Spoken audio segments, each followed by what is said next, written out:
Hey guys, Assalamualaikum and welcome again sa Summer TV. So, meron tayong Vivo dito. So, sabi ng may-ari is nagahang na siya guys. So, paano ba natin siya i-reset? Okay. So, first, ang tandaan natin guys, bago tayo mag-reset ng ganitong cellphone, so i-check natin yung settings guys. So, dito tayo sa account and sync. Ayan. So, as you can see, meron siyang Google dito. Ayan. So, tanggalin natin yan guys bago tayo mag-hard reset kasi pag hindi natin yan natanggal, hindi natin ma-open kahit naka-reset na yung cellphone natin. So, kakailanganin natin ilagin itong account na ito. So, para hindi na natin kailangan ito, tanggalin natin muna. Okay, so i-click natin yan. Then, dito tayo sa delete account. Okay. So, okay lang natin. Okay, so as you can see, wala na. So, yun lang yung importante na maalis doon is yung Google account. Okay, so balik tayo ngayon. Okay guys, so pag naalis na natin yung Google doon sa account and syncs, so ang gagawin natin is ito, turn off natin ito.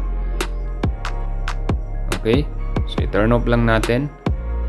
So may mga options tayo guys para ma-reset yung ating Vivo. So pwede natin siya i-reset doon sa settings kung na-open natin yung ating cellphone. So kung nakalock siya, so no choice, kailangan natin siyang i-hard reset. Okay, so ang papakita ko sa inyo ngayon yung pag-hard reset. So, okay, ang pipindutin natin ngayon is itong power button and then volume key up. So, dapat sabayan siya guys. Okay, so ayan.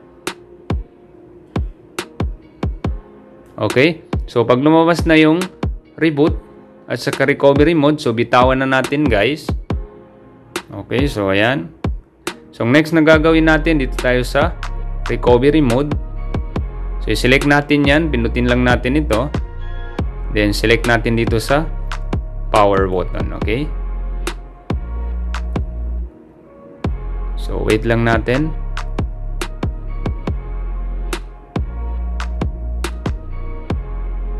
Okay? So, as you can see, meron tayong makikitang install software, check system, and then clear data. Okay, so ngayon ang siselect natin dito kasi tatanggalin natin yung mga data doon na hindi naman nagagamit, and then pati yung mga viruses. So dito tayo sa clear data. Okay, so ngayon ang next na gagawin natin yung clear all data. Select natin yan. Okay, so ayan.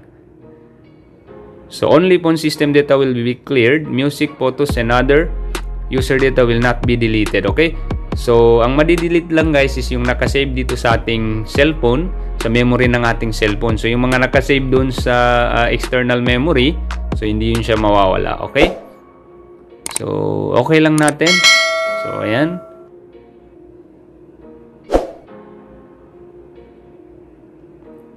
Wait lang natin guys.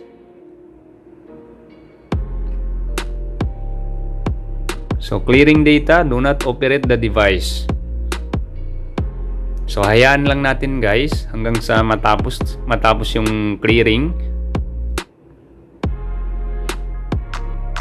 Okay.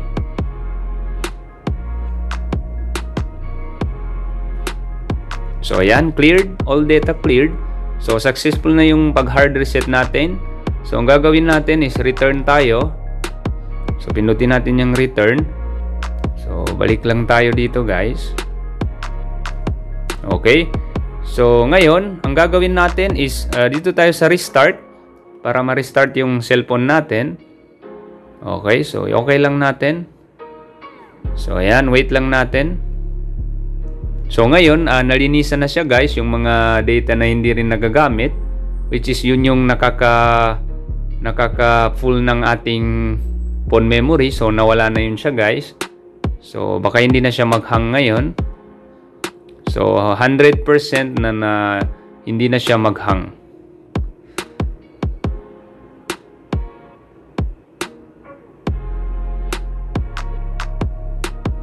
Okay, so wait lang natin. So, preparing pa yan siya guys.